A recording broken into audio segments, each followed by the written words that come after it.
حرف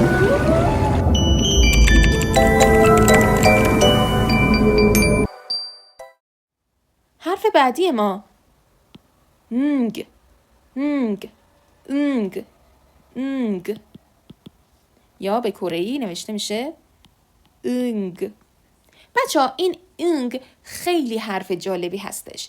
انگ در واقع صدا نداره، یعنی ما نمیتونیم بگیم که اگر اول جمله بیاد مثلا صدای فلان رو میده. نه، انگ صدا نداره. یعنی چی؟ یعنی تو درس قبلی هم اشاره کردم وقتی که با یک حرف صدادار ترکیب بشه صدا پیدا میکنه. مثلا اینجا رو ببینید، این خونده میشه ا. چرا؟ چون ما قبلش یک انگ داریم. انگ وقتی که قبل از یک حرف صدادار میاد فقط صدای حرف صدادارمون خونده میشه. مثلا ما اینجا ا رو داریم، درسته؟ حرف صدادارمون ا هست، این کلا خونده میشه ا. یا مثلا اگر که ما اینو در نظر بگیریم یا حتی اینو در نظر بگیریم یا اصلا اینو در نظر بگیریم یا مثلا اینو در نظر بگیریم، اینا چه شکلی خونده میشن؟ یا ا او یو. و تمام حروف صدادارمون وقتی با انگ ترکیب میشن فقط صدای حرف صدادارمون میاد، دیگه قبلش ما چیزی رو نمیتونیم بخونیم. اما یک مسئله دیگه ای هم هستش و اون این که اگر که انگ آخر یک کلمه بیاد صدای انگ میده. انگ. مثلا میخوایم بگیم بانگ. بانگ به معنی اتاق. ببینید این بانگ هستش، حرف آخری که داریم انگ خونده میشه. بانگ بانگ بانگ انگ. پس وقتی که آخر یک کلمه قرار میگیره صدای انگ میده، صدای انگ. حرف بعدی ما جت. جت جت. خب جی بزنیم بنویسم جی ات. جت جت جت. خب جت صدای ج و چ میده، صدای ج و چ.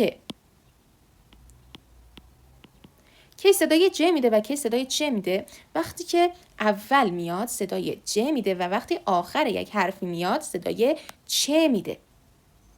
البته یک سری استثنا هم هست که بعضی وقتا صدای ت میده. مثلا اینجا هم ما میگیم جت جت جت که صدای ت میده. خب بعدی چت چت چت که چت چت چت. اینم کره‌ایش چت چت. خب چت صدای چی میده؟ چت مطلقاً صدای چ میده، صدای چ. حرف بعدیمون کیوک کیوک کیوک کیوک کیوک که اینطوری نوشته میشه کیوک. کیوک مطلقاً صدای چ میده، صدای چ. کیوک کیوک کیوک. خب ممکنه بگیم مگه اینجا ما یک دونه کیوک نداشتیم، پس این کیوک با اون کیوک چه فرقی داره؟ فرقشون در اینه که این کیوک صدای ملایم تری داره ولی این کیوک صدای پرتری داره. یکی انگار که میخواین تشدید بذاریم میگین کیوک کیوک، صدای ک میده، اون یکی صدای ک میده. حرف بعدی ما تیت تیت تیت تیت که نوشته میشه تیت تیت تیت که صدای تیت مطلقاً ت هست، صدای ت میده. حرف بعدی ما پیپ پیپ پیپ پیپ پیپ پیپ که نوشته میشه پ اپ پیپ پیپ پیپ صدای پ میده، صدای پ. و بعدی هیت هیت هیت هیت هیت که به این شکل نوشته میشه هیت. خب این هیت صدای ه میده، صدای ه. ولی دقت بکنین بچه ها، اگر که پایین یک کلمه قرار بگیره یا آخرین حرف یک کلمه باشه صدای ت میده. الان اینجا دقت بکنین ما میگیم ه ات هیت، با اینکه حرفشون هیت هستن، ولی ما وقتی که اول میاد صدای ه تلفظ میکنیم و وقتی آخر میاد صدای ت تلفظ میکنیم. مثلا اسم من مهسا هستش. من وقتی میخوام اسممو بنویسم، خیلی ها اسم مهسا رو میان اینطوری مینویسن، ولی این اشتباهه. چرا اشتباهه؟ چون این خونده میشه متسا، متسا.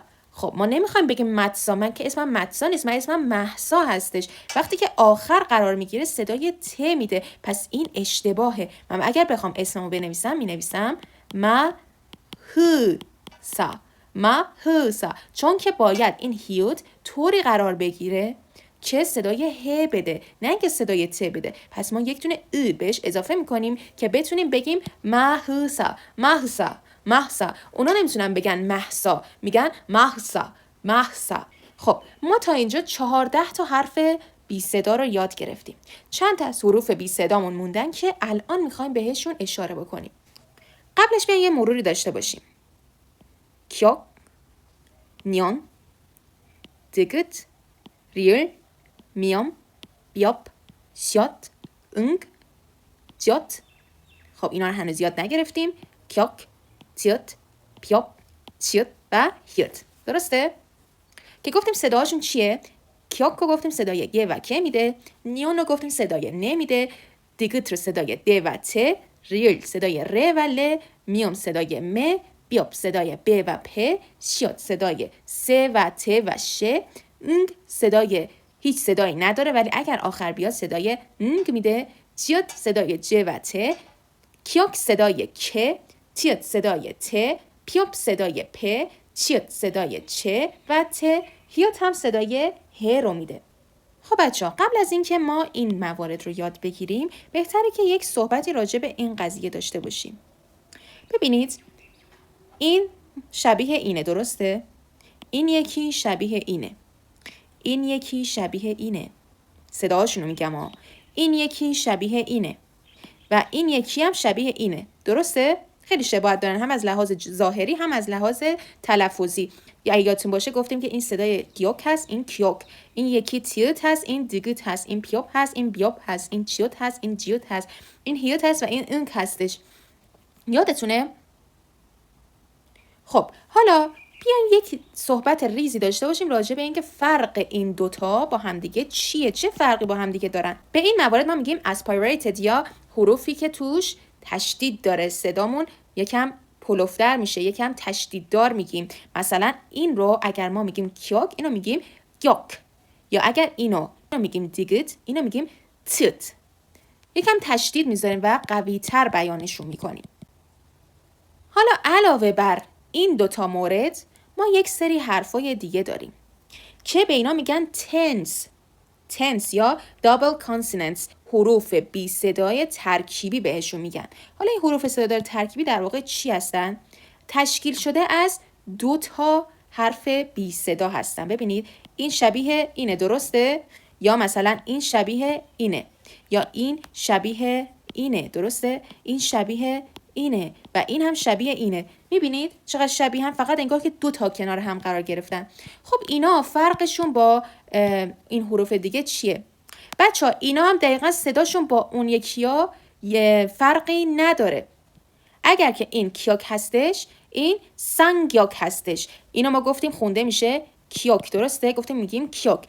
به این یکی چی میگیم؟ بهش یک سنگ اضافه میکنیم، میشه، بذاریم با یه رنگ دیگه بنویسم، میشه سنگیوک، سنگیوک. یا اگر که این یکی ما میگفتیم دیگت، این یکی میشه سنگدیگت. یا اگر این یکی بیوب خونده میشد، بیوب، این یکی خونده میشه سن بیوب. ببخشید اینو اشتباه هم نوشتم، سن بیوب. یا اگر که این یکی شیوت خونده میشد، این یکی خونده میشه سن شیوت. و این یکی اگر این جیوت خونده میشد، میگفتیم جیوت، درسته؟ این یکی خونده میشه سن جیوت. حالا اینا فرقشون با اونای دیگه چیه؟ فرق خیلی زیادی ندارن. بچه‌ها ببینید این موارد تشدید بیشتری داره و انگار که از عضلات صورتتون برای تلفظش استفاده میکنین. اگر که به این میگین کیوک، خیلی ساده میگن کیوک. به این یکی میگن سانکیوک. از ماهیچه های دهانتون استفاده میکنین. سانگیوک، ساندگت، سانبیوب، سانشات، سانجات. خب صداهاشون چیه؟ سانگیوک صدای که و گ میده، ساندگت صدای ت میده، سانبیوب صدای پ میده، سانشات صدای ش و ت میده و سانجات صدای ج میده. پس ما یاد گرفتیم که این 19 تا حرف بی صدامون چه صدایی رو دارن. یک مرور دوباره داشته باشیم از بالا. کیوک صدای گ و که، نیون صدای ن، دگت صدای د و ت، ریل صدای ر و ل، میام صدای م، بیاب صدای ب و پ، شت صدای س و ش و ت، نگ صدایی نداره ولی وقتی آخر یک کلمه بیاد صدای نگ میده، جیت صدای ج و ت، سانگیوک صدای که و گ از عضله ها ماهیچه های صورت، ساندگت صدای ت از عضله ها ماهیچه های صورت، سانبیوب صدای پ از عضله ها ماهیچه های صورت، سانشات صدای س و ش و ت از عضله های صورت، سانجیات صدای ج که باز هم از عضلات صورت استفاده میشه. بعدی کیوک، کیوک، کیوک صدای که میده، تیت، تیت صدای ت میده، پیاپ صدای پ میده، چیت صدای چ و ت میده و هیت صدای ه و اگر آخر یک حرفی بیاد صدای ت میده.